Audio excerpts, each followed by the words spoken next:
couple of months ago, some friends of mine called, pastor friends that I'd known for years. They called me and asked if I'd come down and teach a conference in Nicaragua. They'd been doing some work down there, planning churches and working in an orphanage.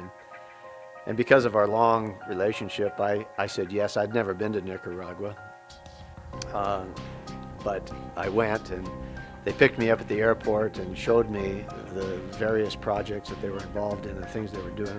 And on the second day that I was there, they took me to a city dump outside of Managua, which serves about 2 million people and receives about 1,200 tons of trash every day.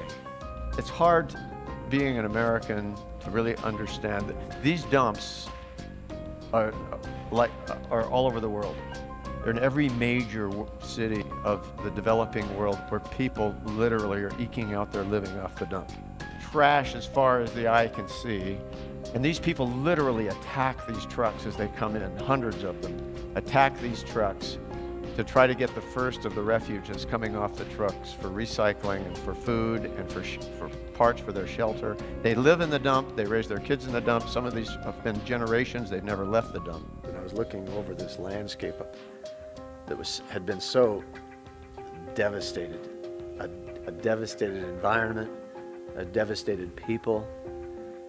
Everything that's represented in ReForm, everything that we're dreaming of addressing together was there. There was health crisis, there was hunger crisis, there was illiteracy. All of this had been really spawned by a corrupt leadership and a horrible revolution and spiritual deadness. There was a ecological disaster, and there was also so much human injustice as a result of it. When people become as desperate as these people, they do desperate things. And one of the things that had been characteristic of this is that young girls, especially 10 and 12 years old, had been given to Guatemala truck drivers to be taken out of the country with the promise that they would be used to become maids or nannies in another country, and whereas we know would be trafficked from that point.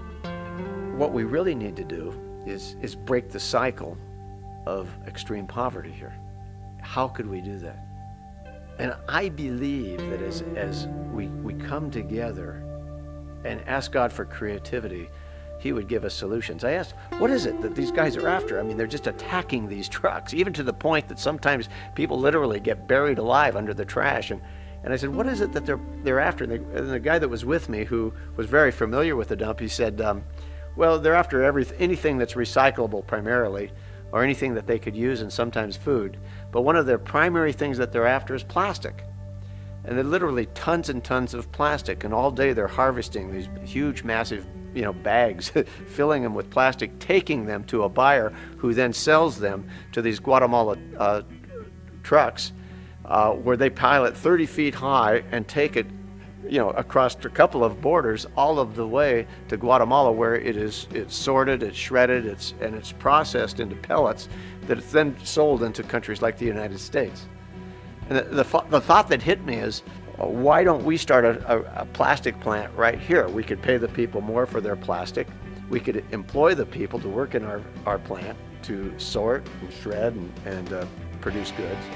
And we could sell those goods. If it was a nonprofit, we could inject that money back, provide schools and break the illiteracy. We could raise the standard of living, and with it bring the gospel of hope into the middle of a hopeless situation, and literally turn this situation around. I believe that God can give us creative means and solutions to these problems if we would just band together and we would bring all of our expertise together, bring it to one table and say, not how can we solve the health problem, or how can we solve the environmental problem, or how can we solve the illiteracy problem or the human trafficking problem, but to actually come into the midst of this and raise the standard of living and bring it with it, the gospel, breaking the spiritual deadness. If we could do this in a place like Nicaragua, we could do it in countries all across this world. This could be a reproducible ministry where many come together for one cause and one purpose. That really is the heart of